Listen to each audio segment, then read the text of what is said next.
देखिए आज फिर से हमारी उपस्थिति मिशन 50 में मौजूद है। हमारे राइट साइड में देखेंगे तो मिशन 50 के प्रसिद्ध टीचर रजनीश जी मौजूद है। हम बात करने का प्रयास करेंगे कल जिस प्रकार हाई कोर्ट की तरफ से एक जजमेंट निकल कर आया कि जो भी 2023 में जो 28 तारीख और 11 तारीख को जो जजमेंट सुप्रीम कोर्ट की तरफ से बीएड वर्सेस डीएड के केस कर लेकर आया था उससे ही कंटिन्यू रखा जाए। ये हाई कोर्ट की तरफ से कल का मैं न्यूज बता रहा हूँ। उसके बाद क्या हुआ कि शिक्षा विभाग के जो भी तरफ से जितने भी अधिकारी है, चाहे सेक्रेटरी हो, डायरेक्टर हो या फिर बीपीएससी के जो भी चेयरमैन है, सारे लोग सुप्रीम कोर्ट में एसपीएल जो भी है एलपीए दायर करने चले, एसएलपी दायर करने चले गए। अब क्यों ऐसा कर रहे हैं?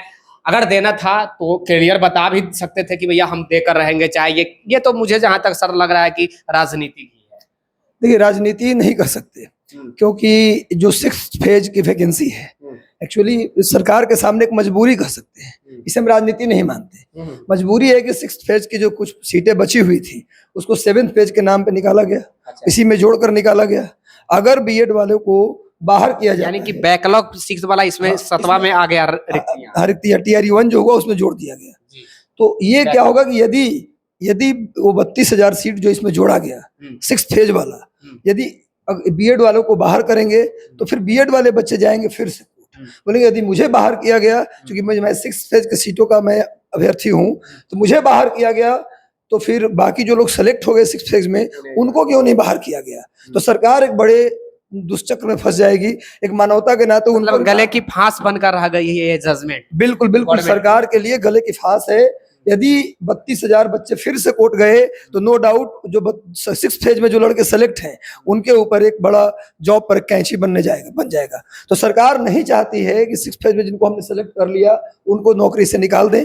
इसलिए सरकार इसी मजबूरीवश एक बार और एक नई आशा के साथ शिक्षा विभाग चली गई सुप्रीम कोर्ट एसएलपी याचिका को लेकर के। अच्छा सर, अगर ऐसा ही वो उनको करना था तो ये पहले भी तो गवर्नमेंट क्लियर कर देती एग्जाम से पहले। जैसा कि आपने भी सर बार बार बताया कि अगर जजमेंट आई है तो जजमेंट को पालन करना है वो भी अभी क्लियर कीजिए, नहीं पालन करना है वो भी अभी क्लियर कीजिए, ताकि आने वाले समय में स्टूडेंट कोर्ट का दरवाजा फिर न खटखटाए। बिल्कुल सुप्रीम कोर्ट की बात को तो मानना ही पड़ेगा। ये एसएलपी याचिका लेकर गए हैं पर बहुत कम संभावना है इसमें सरकार को सफलता मिल पाए।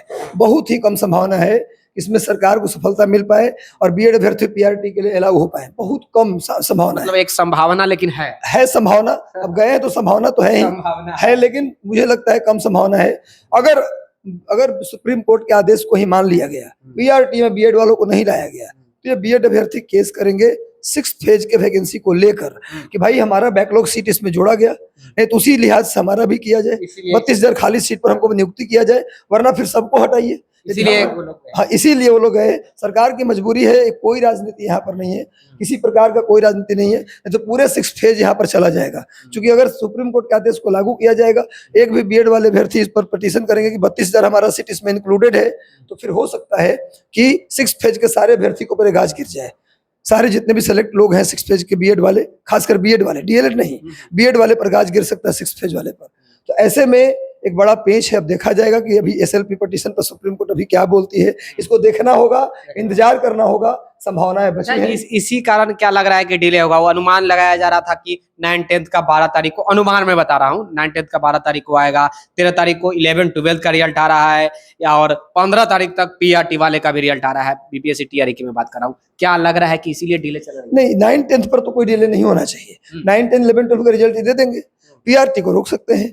इस तरह की बातें अगर है तो पीआरटी को रोकते ही 9-10 11-12 का इस एसएलपी पिटीशन, बीएड अभ्यर्थी, इससे कोई लेना देना नहीं है।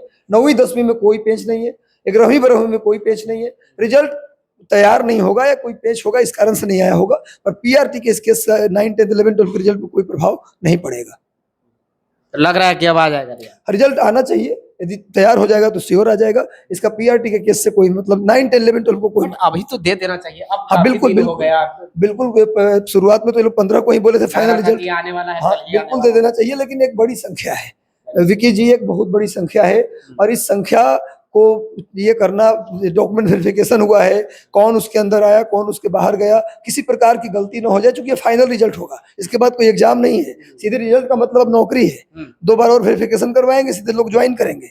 इसीलिए सोच समझ के अच्छे तरीके से रिजल्ट को तैयार किया जाता है। इसमें लेट होता है, अभी इतना भी जल्दी, अगर अक्टूबर के मिड में भी रिजल्ट आता है तो मेरे हिसाब से रिकॉर्ड होगा अभी तक के बीपीएससी के इतिहास में इतना जल्दी एग्जाम लेकर इतना जल्दी रिजल्ट देने का रिकॉर्ड होगा। अक्टूबर में भी आएगा तो भी, ऐसा नहीं कि सितंबर में। तो इसलिए बहुत लेट नहीं हुआ है, घबराने की जरूरत नहीं है।